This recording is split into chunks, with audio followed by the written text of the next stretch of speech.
It's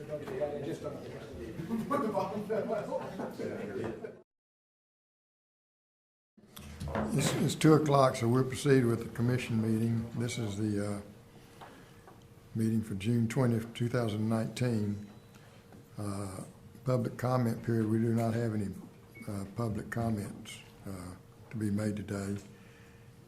Invocation, I'd like to ask Commissioner Neal to lead us in invocation and Commissioner Elliott to lead us in the Pledge of Allegiance. Would everyone please stand? Pray with me, please.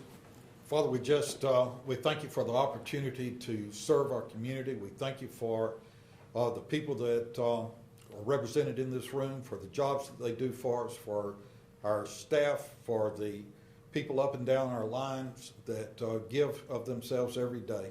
We just thank you for their service. We thank you for the privilege of serving this community. We pray that your blessings would be upon us in this meeting, guide and direct our path. We pray for tones of civility as we seek to serve you in this capacity. And it's in your name we pray. Amen. Amen. I pledge allegiance to the flag of the United States of America and to the republic for which it stands, one nation, under God, indivisible, with liberty and justice for all.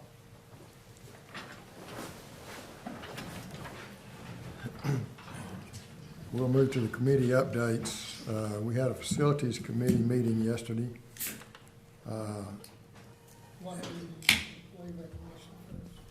Okay, yeah. Employee recognition. Commissioner Harvey. Yes, sir. Mr. Clapp? Yes, sir.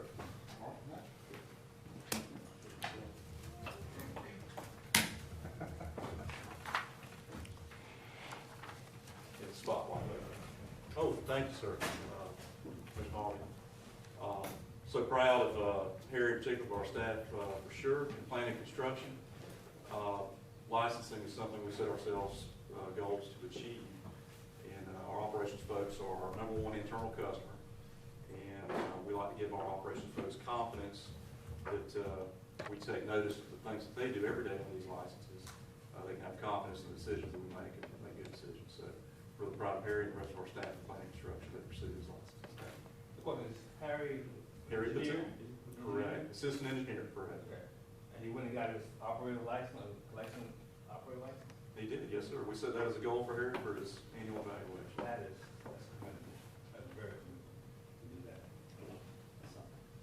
that. Anyhow, we're here to recognize Mr. Harris G. Patel. That's good? Yes, sir. Okay. As he has obtained his wastewater collection system operator license. As I said before many times about what this license does, give him all the authority to be a wastewater collection operator. This certificate from the state of Georgia certifies that Harris Patel was given satisfactory evidence of necessary qualification as required by the laws of the state of Georgia and has been duly certified as a wastewater collection system operator in the state of Georgia. And he received this earlier, but now he is beginning, it's being presented to him. So sir, on behalf of the Joint Water and Sewer and the Board of Commissioners, I'd like to further state and give this certificate to you from the state of Georgia, certifying that you are now a wastewater collection system operator. You hold a license for that. I know you're an engineer, I understand that, I'm not going to take that from you. But now you have the authority for being a water and wastewater treatment plant operator, collection operator. So I thank you so kindly. Thank you. This is yours.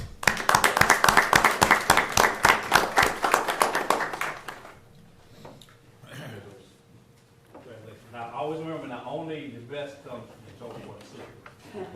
You want the best. Thank you. Thank you, Mr. Chairman. Thank you. That's a real good sign when the engineer learns he needs to learn how to operate something too, right? That makes him real well-rounded. Yes, sir. That's pretty good right We'll move to the committee updates. The Facilities Committee had a meeting yesterday. And the items we talked about, some of the things we'll be presenting a little bit later, but the State Route 27 resurfacing contract with Georgia DOT. And the Facilities Committee also approved the mainland smoke testing project.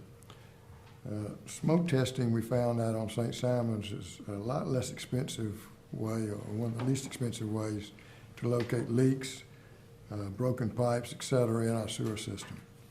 And the staff feels like we ought to proceed with that on the mainland. And a certain amount of funds, I think $325,000, was approved by the Facilities Committee yesterday to have an RFP to have a firm come in and do the same type of project they did on St. Simon's. Then we talked about the SPLOST 2016 CIPP contract award, which the Facilities Committee approved. And that would be for, I think, it's a little bit under budget. It's about $2.8 million, which we'll have that on the main agenda as a approval item for the main, for the full commission. We also talked about the plant flows at the wastewater plants. This past month, the Academy Creek plant's operating at 58% of its capacity. Dunbar is at 72% of its capacity, and Southport's at 26% capacity. And they're all operating well within their permit. We need to commend our operating staff for what the job they do at the plants. And also, it's good news to know that we have almost 50% capacity, excess capacity at Academy Creek, over 30% in Dunbar, and 75% at Southport. That's my report from the Facilities Committee. Now we'll move to the Finance Committee. Commissioner Copeland. Finance Committee did meet yesterday. A number of the items that we covered, as with the Facilities Committee meeting, a number of the items that we covered are going to be covered today because we've recommended a number of those items over for consideration by the full commission. The main item that I think was on the agenda would have been the rate resolution approval for 2019-2020, and the Finance Committee has recommended that over to the full commission for approval. The bottom line is no rate change, and split between variable rate and then charges and fees. We do have some charges and fees that are being changed, but in general, the majority of them are going down. So we have a reduction there. The overall rate is not changing, the variable rate, and we are adding a 5/8 inch meter installation to the structure this year, which will provide customers with a less expensive option for service. I plan to have the next Finance Committee meeting at the Wednesday before the second meeting in July. I believe that's the 24th of July, at 1 o'clock in this room. And that's it. Thank you. We did not have a Communications Committee. We did have a Human Resources Committee. Commissioner Elliott? Yes. The Human Resources Committee met this morning. Our first order of business was to approve our minutes. Our second order of business was to go into executive session on a personnel matter. There's nothing to report on the personnel matter at this time. That's all I have, Mr. Chairman. Thank you. Do any other committee chairman want to make a report? No, sir. Hearing none, we'll move to the approval section. The minutes from the June 6, 2019 regular meeting.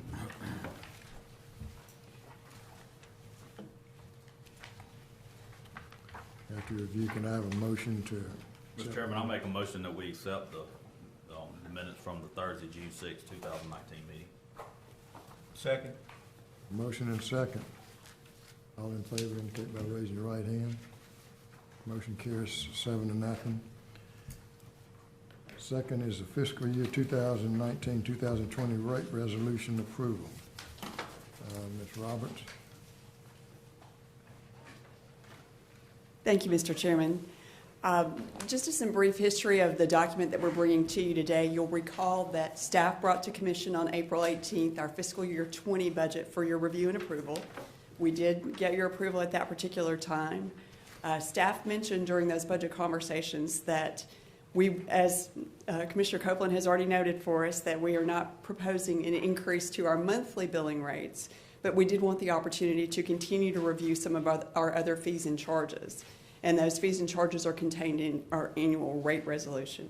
So to summarize the considerations that staff had as we reviewed that rate resolution, when we presented our budget to you back in April, we also had 5 budgetary goals at that particular time that we shared with you. And 2 of those we believe are heavily represented in the revisions that we've proposed to the rate resolution that we're bringing to you today. Those 2 budgetary goals being to raise the level of professionalism in project execution and service provision, and to improve our customer service. We were very intentional in our efforts to respond to concerns that had been brought to us by stakeholders regarding our business practices and how they would impact affordability of both housing and our services to our customers. Commissioner Copeland has already mentioned that we added the 5/8" meter as a purchase option. And additionally, we offered customers with past due accounts opportunities to create a more manageable balance on those accounts. Additionally, we simplified and clarified our fee schedules related to the administrative and operating fees, as well as the planning and construction fees. Again, echoing some of Commissioner Copeland's remarks, most of those remained at last year's levels, but many of those resulted in not only a reduction of the fees, but a complete removal of the fees. So again, one more time, just for good measure, no increase to our monthly billing rates for our users. And we're bringing the red line document to you today for your approval. I'll be happy to answer any questions. I won't go into the in-depth analysis that we had at Finance Committee yesterday in the interest of time, but certainly if there were questions about any of the changes, I'm happy to field those. Mr. Chairman, I'd like to make a motion. Okay. I move that the Brunswick-Glynn County Joint Water and Sewer Commission accept the rate resolution for the fiscal year ending June 30th, 2020. A second. There's a motion and second. Any questions? Hearing none. All in favor indicate by raising your right hand. Motion carries 7-0. Thank you, Commissioners.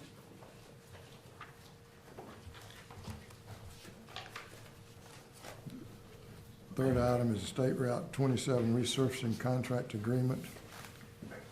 This is an agreement with DOT for raising and then lowering the manholes for the paving of Highway 341 from Yellow Bluff Creek down to Highway 17. Our initial cost estimate was $77,250. Now it's actually gone up. The actual bid was for $101,928.59. So the budget increase is $24,678.59. So there's a recommended motion there that I would like to. Mr. Chairman, I'll Something like make that motion. Excuse me, I got the microphone on now. I make the motion that the Brunswick-Glynn County Joint Water and Sewer Commission amend the SR 27 resurfacing project funding to total amount of $102,000. Second. Motion and second. Any questions? Hearing none, all in favor, raise your right hand. Motion carries 7-0. The next item is the mainland smoke testing project budget approval. As I mentioned in our Facilities Committee report, staff has recommended that we consider approving $325,000 for conducting smoke testing on the mainland. The same thing as what we just finished on St. Simons, which proved to be a good project. And the smoke testing would be done in areas, instead of doing the flow testing that we did, flow monitoring that we did on St. Simons, staff has taken the pump run times from all the pump stations and if picked the critical basins for us to do the smoke testing in. Those are probably about 25 basins, I think.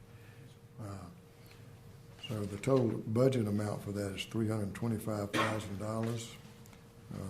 If nobody has any questions, or if anybody has any questions about it, Mr. Burris can answer. But otherwise, we're ready for a motion. I make a motion that the Brunswick-Glynn County Joint Water and Sewer Commission approve project funding in the amount of $325,000 for the mainland smoke testing project. I'll second. Any questions? Hearing none, all in favor indicate by raising your right hand. Motion carries 7-0. Next item is the SPLOST 2016 North Mainland CIPP Contract Award. This is a project that's being funded with SPLOST funds, and I'll let Mr. Burris discuss this a little bit more since it's a big project. Yes, sir. As part of the SPLOST North Mainland reroute, we are going to utilize some existing gravity sewer downstream that we have concerns about the condition, needs to be lined to provide structural integrity and to eliminate some I&I in the area. We have some existing manholes that need some attention as well.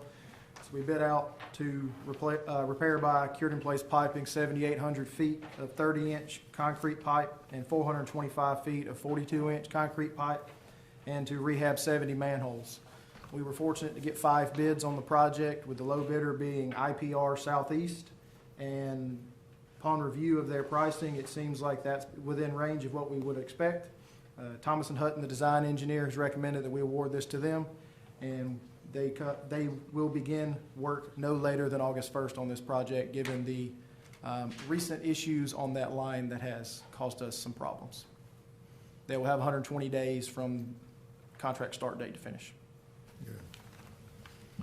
Mr. Chairman, I'd like to make a motion. Okay.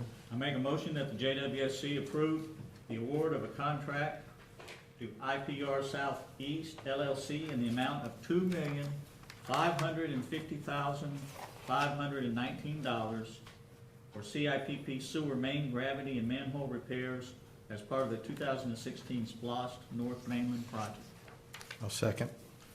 There's a motion and a second. Any questions? Hearing none, all in favor indicate by raising your right hand. Motion carries 7-0. The next is a sledge hauling truck purchase. Mr. Burris? Yes, sir. A couple of months back, we came to the commission requesting funding to purchase the equipment to haul sludge ourselves to the landfill from the 3 wastewater treatment facilities. Currently, that is handled by a third party, and we believe we can save a substantial amount of money by hauling it ourselves. Went out for bid for the trucks and received 7 bids back. We also included the lead time on the trucks in our analysis, because we believe that we'll be saving at least $10,000 a month on hauling. So if it takes a year to get here with the truck, that would certainly add to our expenses. Taking that all into consideration, the lowest bid was Rush Truck Centers in the amount of $164,664. Lead time is 3 weeks from date of order, so we should have that truck in July. We still do have to source the roll-off boxes, but that should not be of any issues. And we are also currently in discussions with multiple landfills to determine where we can get a better price on disposal. So we may be able to save more money than originally expected by changing landfills. Mr. Chairman, I make a motion that the Brunswick-Glynn County Joint Water and Sewer Commission award the purchase of 1 sludge roll-off truck to Rush Truck Center in the amount of $164,664. Second. There's a motion and a second. I have one question. When will we start the hauling? As soon as we get all of the equipment here, we will begin hauling as soon as practical. Therefore, we have a month-to-month contract with our current provider, and that is no issue to get out of. Okay. Are there any other questions? Hearing none, all in favor indicate by raising your right hand. Motion carries. Next item is a financial policy. Does the committee chairman want to talk about that first? I'll make the motion. I'd like to make a motion that the Brunswick-Glynn County Joint Water and Sewer Commission accept the financial policy as revised. I think John's about to tell us, there are some changes Go ahead. Yes, sir. There are actually numerous changes to the financial policy. The original policy was adopted back in 2007, just before the actual formation of the JWSC. And in late 2017, before the refinancing of the 2010 bond issued, firm of Davenport was engaged as our financial advisors for debt issuance. One of the first things they did was went through our financial policy to determine if there were any changes that should be made to help enhance our bond ratings at that time. And then there were several things that staff and that wanted to change, as well as suggestions from the commissioners. So this has been a bit of a process and gone through several iterations up until this point. But this was reviewed by the Finance Committee in its entirety yesterday and is recommended for approval by the Commission today. A second. There's a motion and a second. Any questions? Yes, sir. What was the changes that you mentioned? Was it? There were numerous changes throughout the entire document. The bulk of them were on pages 5 and 6 of 20 of that document in regard to reserve management. Okay. A lot of those changes were recommended by Davenport, along with several recommendations from the Commission. Didn't you have a red line copy? We did have, we went over a red line copy in the Finance Committee yesterday. Does anybody have that? Red line copy, Does or anybody that have that copy we could was, show Commissioner Harvey? yes, that copy is also provided to the Commission in the Yes. read heads. Well, Hand that to Commissioner Please. Harvey so he can. Actually, the changes are in blue font in that, Commissioner. okay. Go ahead. Do you- Sorry. Keep going. Okay. Actually, I've finished my you're done. comments unless you have specific questions. No, I just wanted to know significant changes that that occurred, since you mentioned that there was changes. I evidently didn't get a chance to look at my book here, but okay, I'm good, sir. Are there any other questions?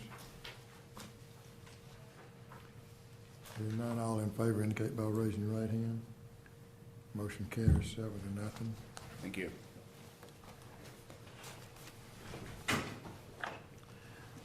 We don't have any discussion items. Executive Director's update. Yes, sir. Just a few items today to update everyone on. Last week, we did hold our town hall meetings. We had one on St. Simon's Island at the casino on Tuesday and one at Howard Coffin Park on Wednesday. We had more attendance this year than we've had in years past, which was good to see, having members of our community involved. Got a lot of great questions. We got some kudos, we got some complaints, and all in all, I think we got a full picture of what we've got. One of the things that was discussed at the town halls was the ability to auto draft payments out of people's account. We are making tremendous progress in that regard. We've started to look at it from a different angle, and we should be able to have that function rolling in the near future. I'm not going to say tomorrow, but in the near future.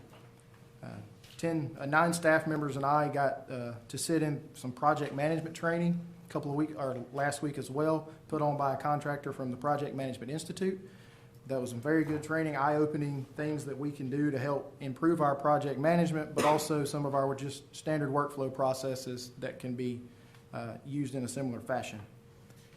Mr. Donaghy, Ms. Roberts, and I got the pleasure of touring the warehouse down at Academy Creek with some of the improvements that Ms. Crosby has made. With the audit coming up next week, I think the auditors will be very pleased with the amount of effort that's went in down there. Things look tremendous amount more organized, and they're making a lot of progress down there, and I would welcome any of the commissioners to see that. With the approval of the smoke testing funding today, that RFP is going out next week. So we're moving on that one very quickly.